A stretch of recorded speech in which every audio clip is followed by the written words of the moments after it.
Hello everyone. Today I will show you how to use distinct and count to query data and attach a dynamic picture to show how these functions process data. First, we log in to the MySQL instance and enter the test database. In order to test, we need to create a table and insert some data. We create a test table named T1, which has a column named T1 of type int, and the table is an InnoDB table. Now, we need to insert some data into the T1 table. Take a look. We insert 2 numbers 1, 3 numbers 2, and 1 number 3 into the T1 table. After completing the data insertion, let's check the data in table T1. There are 6 rows of data in table T1, which are the data we just inserted. Now, we want to find out all the distinct IDs in table T1. How can we get it? We can enter the SQL statement select distinct ID from T1 in the shell and execute the SQL statement to get the result.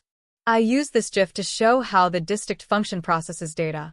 When the distinct function finds the first data, this cannot be a duplicate because there is no data in the result.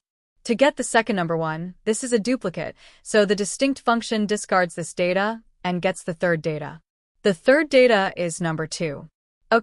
There is no data of number 2 in the result, so the function puts number 2 in the result, and so on until all 6 data are processed. Let's look at the second query SQL. We want to know how many IDs there are in the T1 table.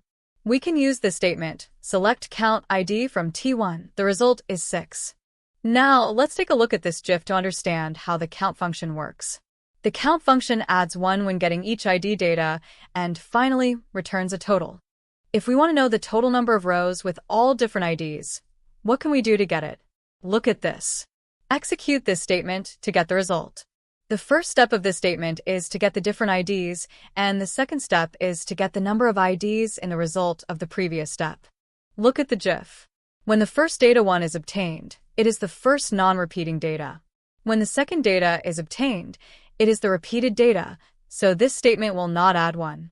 When the third data is obtained, this data is 2, which is not repeated, so this statement will add 1 to the result of the previous step, and finally, until all the data is obtained, the result is 3. Do you already understand these SQL statements? Thanks for watching. Bye.